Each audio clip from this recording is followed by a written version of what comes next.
Right, so here we are. We've made a step into the new year. Some things have changed. It's definitely gotten fairly cold, and that's why I'm wearing this goofy hat. And we're out in the forest. Not doing a bit of wild camping this time. Thought we'd go back to our roots and try a bit more of a bushcraft based bivvy. So we're at the very, very early stages of getting our camp together, which means there's a bit of hard graft, there's a bit of toil, and because it's in January, we're doing all of this in the dark. So once Rob stops with the artificial sizzler, you might be able to hear the sizzling of the wood, and that is the dampness that we're dealing with here.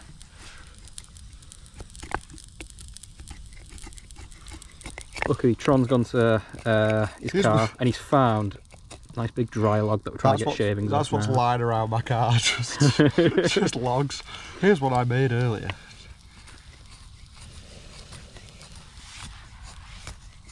Making progress. We're making progress. Another great survival method for you. If you need to keep your fire going, best thing for it is a selection box of After Eights.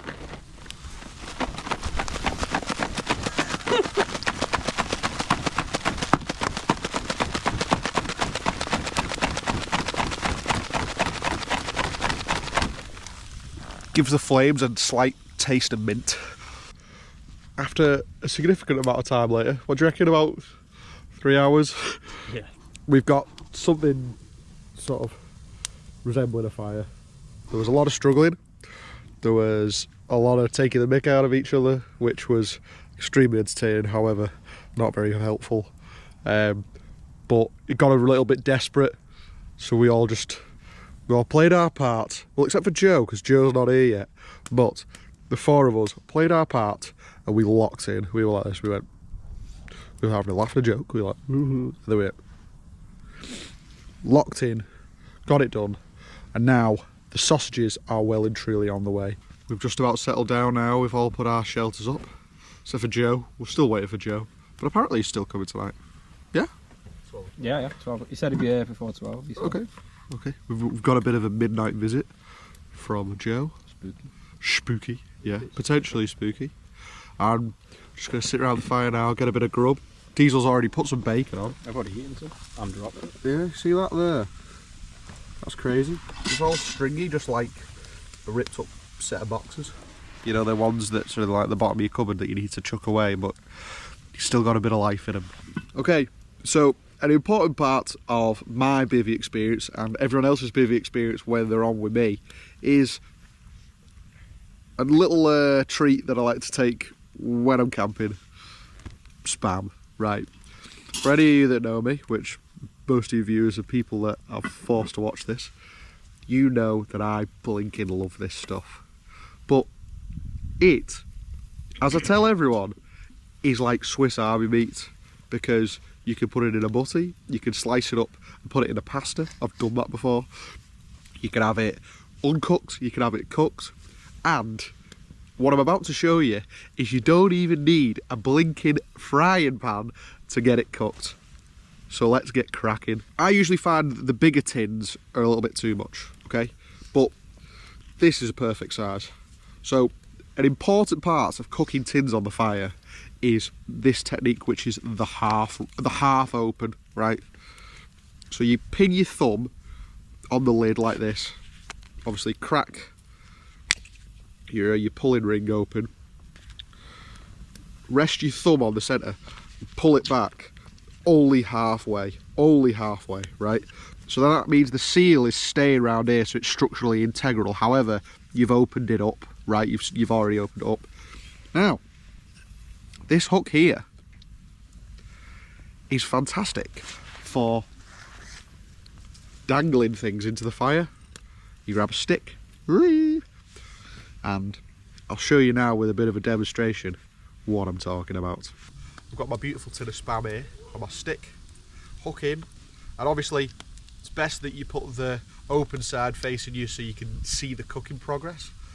And now, another element of cooking anything on a fire is the best place to cook is in the embers, right? So stay away from the flames because it'll just turn it black.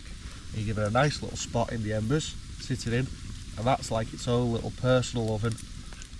And it's getting heat from the top, from the bottom. You can even pull some embers round it, and that'll really pile the heat round it, and you just let it sizzle from there. Now, spam is cooked, so that you know the spam is cooked when it starts steaming out. And sometimes, if you've opened the lid in the optimal configuration, it actually whistles like a kettle because all the spam preservative juices are evaporated and the pressure makes the tin whistle. Now, let me tell you, wherever I am on camp, I can hear that spam tin whistle. And let me tell you, I don't run any faster in my life than I do when that whistle is on. So I'm going to sit here, wait patiently, and stew over this spam and wait until it's ready for me to eat. It's whistling.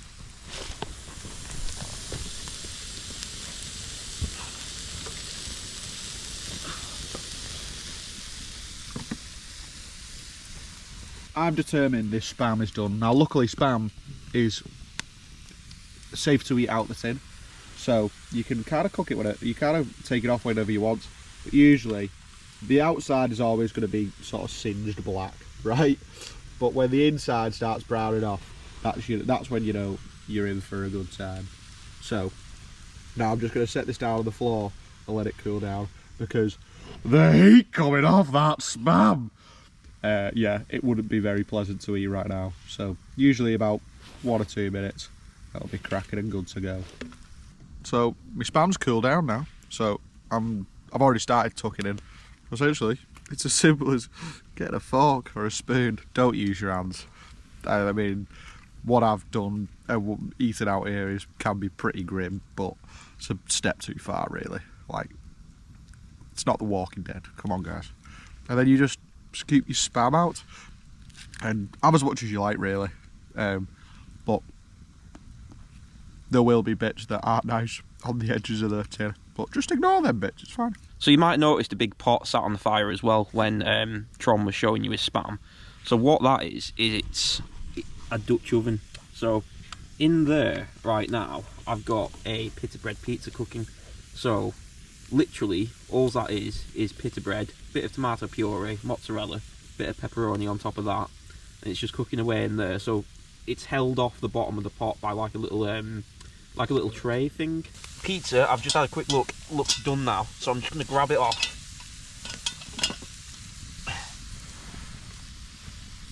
And move this stuff out of the way.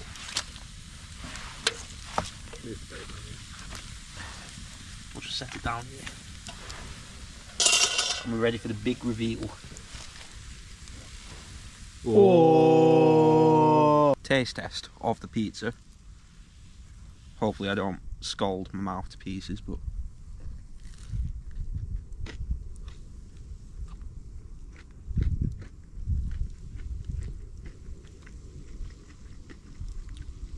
that is really good. I think the thing with Dutch ovens is because they get so hot, like, it gives everything like a little bit of a smoky flavour. Or at least I think it does. Yeah, I think your other one looks like it's got a bit more of a smoky flavour on the bottom. Shh, it's not burned, it's just well done. So now we've passed midnight and Joe has finally arrived.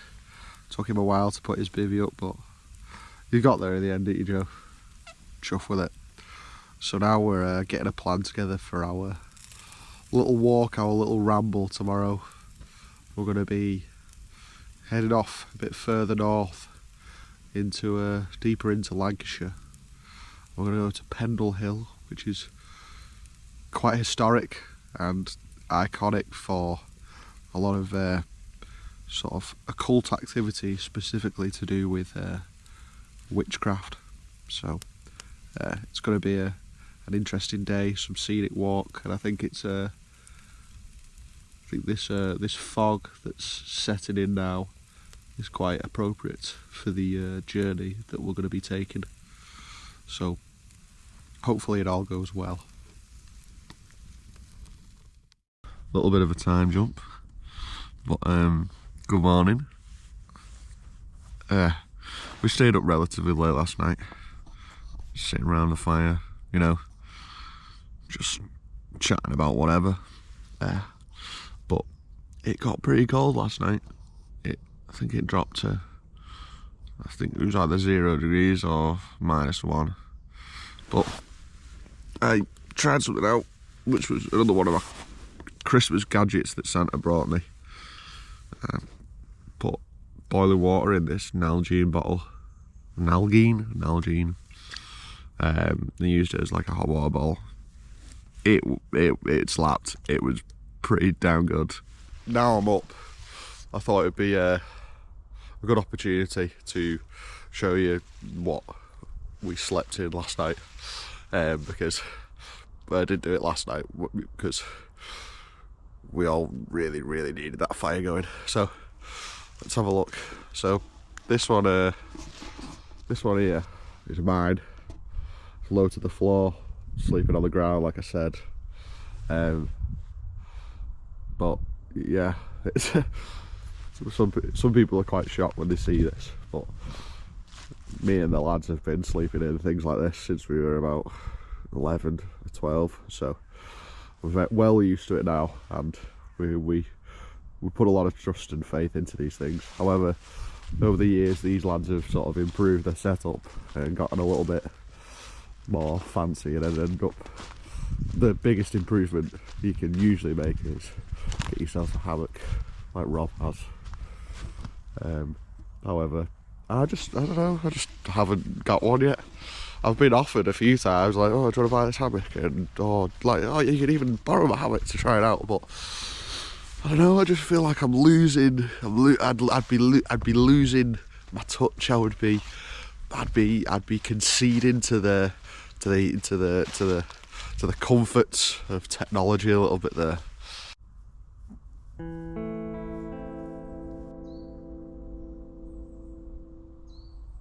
So one thing we're struggling with a little bit this morning is usually on these fires we have like a big backlog to them, so we end up with loads of embers left over the morning after we've had it basically. Whereas you can see from this fire this is not the case this time. So we do have embers, but they're limited, so it's important we're looking for sort of like dry wood. So one thing that we often do is we look towards like the roadies. So quite often we come over here, they kind of die from the inside out, so you end up sort of like this stuff here, you end up with stuff in the middle that just snaps like that. It's really dry, really good. The other good thing about them is they'll often catch sticks from the trees above them, so you can see here for example it's caught this little stick, and you know that's dry because it's been kept off the ground. So that's the kind of stuff we're looking for this morning. I'll show you what we've done. So the fire's going pretty low at the moment. We've just kept it alive, and whilst we've started it and we've just kept it going, we've made this, which is, if you can see, 1, 2, 3, 4 stakes. We've knocked them into the ground and made like a little wall of this wood, with the idea that we're going to build the fire up and basically have this wall here which acts as a sort of a windbreak and a shield and a back to the fire, but also it has a double purpose of all these logs here are wet, so the heat coming off from the back of the fire will dry them out. So what you can do is take your logs off them as like a circulation and then load them back up again. Then it sort of feeds a bit of a cycle. So put your logs on there, dry them off, put them in, reload, dry, put them in, reload, dry, put them in, you know.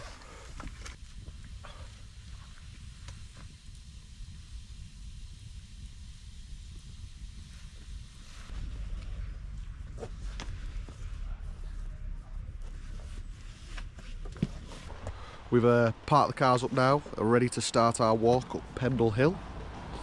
I'm going to see if we can find some spooky encounters.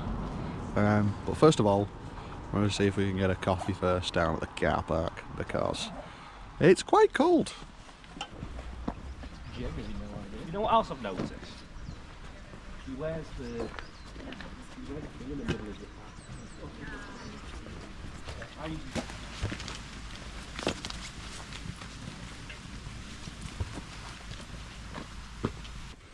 Okay, so here we are on Pendle Hill. As we ascend, I thought I'd give you a little bit of exposition and a bit of a backstory of why we picked this spot. The mist in the background that's sort of enveloping us is quite appropriate for the story. But essentially, Pendle Hill is notorious for the story of its witchcraft. So, during the time of King James I, there was a massive stigma around sort of Satanism and witchcraft. He encouraged it himself by writing a book called Demonology, which essentially outlawed it. It was already outlawed, but he specifically encouraged citizens of Britain to strive to cut it out and seek it out and report anyone suspected to be practicing black magic and dark arts. Now, the specific story of Pendle Hill starts in March 1612 when Alison Device, or Devis, depending on who you ask, is on a country road much like this one, and a man comes across her and she asks him to sell her some pins. Now this man refuses and carries on down his way, and he hears her mutter something behind his back. This man then falls to the floor and loses control of one half of his body, which, to a modern medicine sort of view, is quite clearly the symptoms of a stroke. However, at that time, they wouldn't know. Now, the man's name was John Law, and his son Abraham, after John had passed away from his illness, went to the local magistrate to investigate and prosecute Alison, because John had remembered who she was, and she was actually a known name and a bit of a kooky figure in the local towns and areas of Pendle Hill.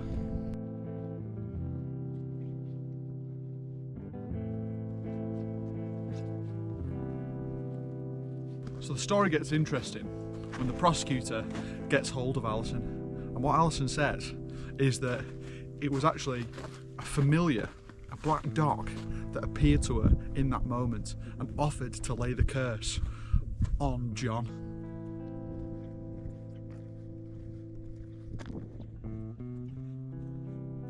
This was telltale signs of witchcraft. Familiars are very commonly cited as the companions of the witch, and sometimes the middleman between the witch, who is a corrupted man or woman, between them and the devil himself.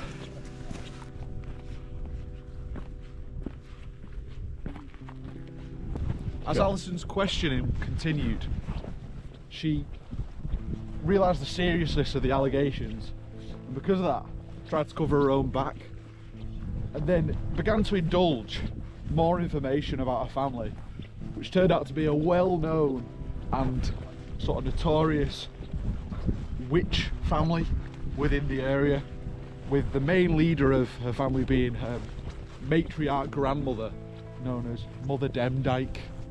And she accused her own grandmother of coercing her into witchcraft and black magic in an attempt to sort of clear her name and move the eye of the law from her to the rest of her family to save her own skin.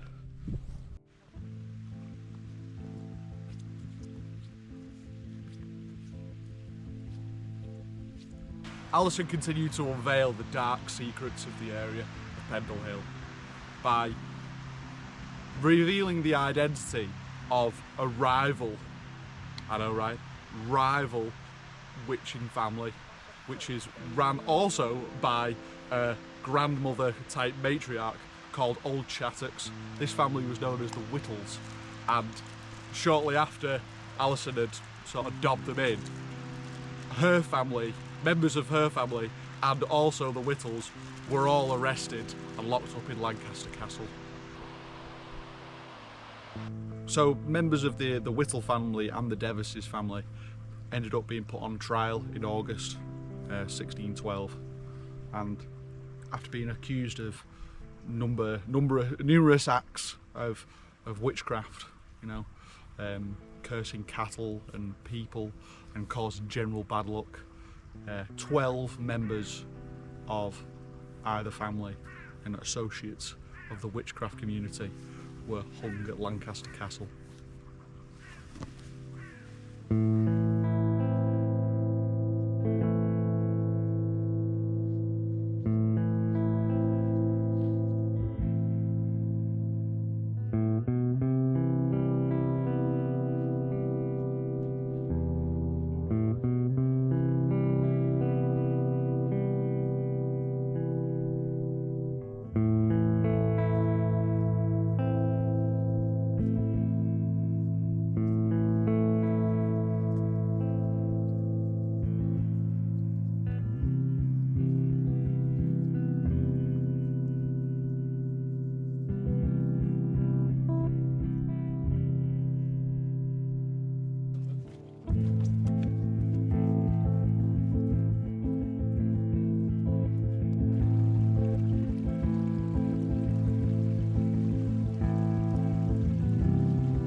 As you saw, the light was quickly leaving us at the end of the walk, but we managed to get back before the sun fully went down. So yeah, it got a bit spooky at the end there, but we managed to get out, and we're back at camp now and we're getting this fire started again. There we go, mate.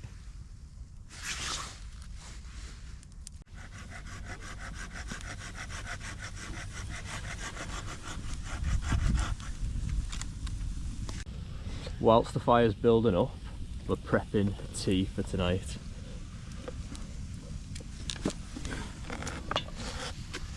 What are we eating, Craig? We're eating beef stew.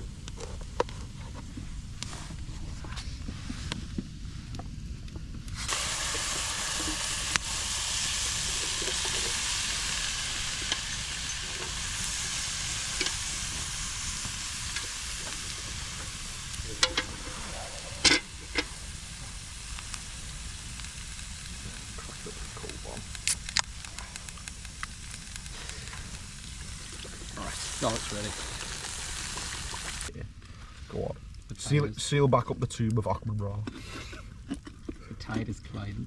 Right, okay. Joe's shoveling a bit more ashes on it. Thought we'd reflect on the walk a little bit. It was well busy. It was pretty busy. It was definitely a hot spot for sort of casual walkers and dog walkers, which was interesting. But then once we got up to the top, there was like, well, obviously as you see in the video, you couldn't see like anyone because it was quite eerie as well, wasn't it? It was relatively quiet and the wind was basically non-existent, but you got up there and it got cold like instantly. So you could definitely, it wasn't even super high, but you could feel the difference in the altitude, like just by the yeah, exactly, like all the frost was frozen on one side of all the grass. It was really interesting. You know, it's quite a spooky environment for some people anyway. And it was nice kind of researching about the history of the witches and all that kind of stuff, because, you know, it's still, I would personally say it's still up for debate. You know, some people will say it's open and shut, it's all just superstition, but I find it fascinating how, you know, there were so many people involved and so many people partook in it, you know what I mean? It's not just a simple story of like, you know, someone's been accused of it and it's actually fake, you know what I mean? And they deny the allegations. Like, these people, you know, potentially they could have been, you know, on the sort of the outskirts of society and all that kind of stuff, but they, at least to some extent, believed that that's what they were doing as well, you know what I mean? And they pretty much stood by it to the death. So, you know, like, there's something very interesting going on. Anyway, I'm going to try and stop convincing you that magic's real. But, you know what will be magic? Our blinking tea tonight, Diesel. This stew is going to be fantastic. Yeah. And to go with it, I have it on good authority that we have some tiger bread loaves. Oh, not just bread loaves. It's the rolls, isn't it? It's rolls. It's double whammy. It's double whammy. You can't get better than tiger bread. You really can't.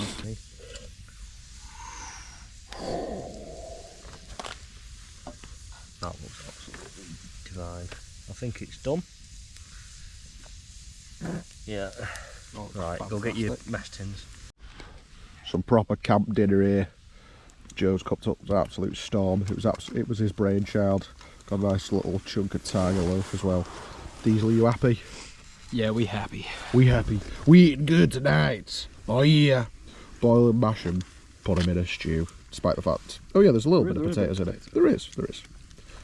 Bon apple tea. So, we've just had our lovely main meal stew, and it was blinking delightful. Joe he pulled a blinder, to be fair. And now, before we have our apple pie, we're having a little bit of a break. However, we're indulging ourselves on our break by passing round an after 8 selection box. However, because it's been supplied by me, it is in fact out of date, because I want you to put in the comments if you have the same issue, which is I hoard chocolate, and because I like to save it till last or save it for a better time, I end up keeping hold of it for way too long. So this was actually a Christmas treat from last year, which is not really good practice. However, I have had one and it's still very much up to scratch. Is it a bit funky for you, lads? The one I had was really good. This one's okay. The dark and light one tastes a bit funky. I had that one and I thought it was really good. Okay. I could be killing these got mixed guys. reviews, that one. Okay. If I don't upload another video, you know why.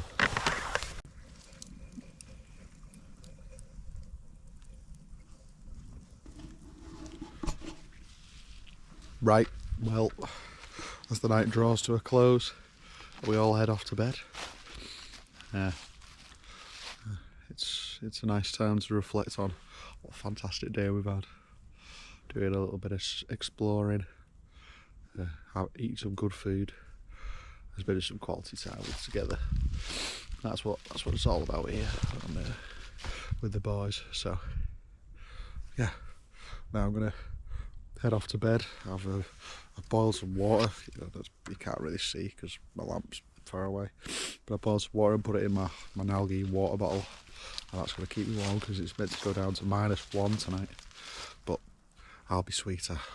Hopefully I've come prepared enough, because it's kind of our MO to be prepared. So yeah, see you in the morning.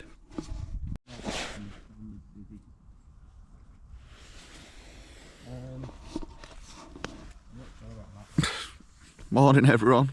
Blinking heck, it's cold. It got down to -1 last night, but luckily my water bottle kept me relatively nice and toasty, and it's kind of still warm, which I'm quite impressed about. Yeah, so it's relatively late as well. I think we've all, because of the walk, we've all been sort of conked out a bit, but Diesel was the first one to rise. There he is there. And we're going to get this fire going, and we're going to have some breakfast classics to keep us warm and to lift our spirits, even though our spirits are low. However, the energy is kind of a little bit... But, you know, sausage and beans will fix that. So, catch you in a second round about fire.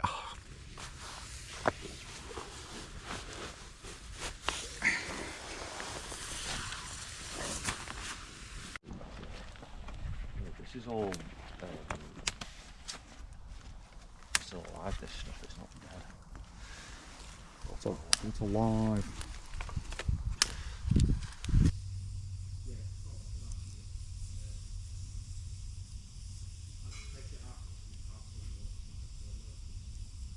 We've filled our bellies up with some lovely breakfast, sat by the fire and continued to chat away in the morning, and we've started packing up now. We're mobilising. It's always a little bit of a calm but a little bit sombre notes to the camp because it's coming to an end, but it's been another cracking weekend. It's been thoroughly enjoyable. We've had some giggles and we've tried some new stuff, but we've also done some of the classics we love. So hope you enjoyed watching along one of our bivvies, and hopefully you'll see the next video that we do. Cheers, guys.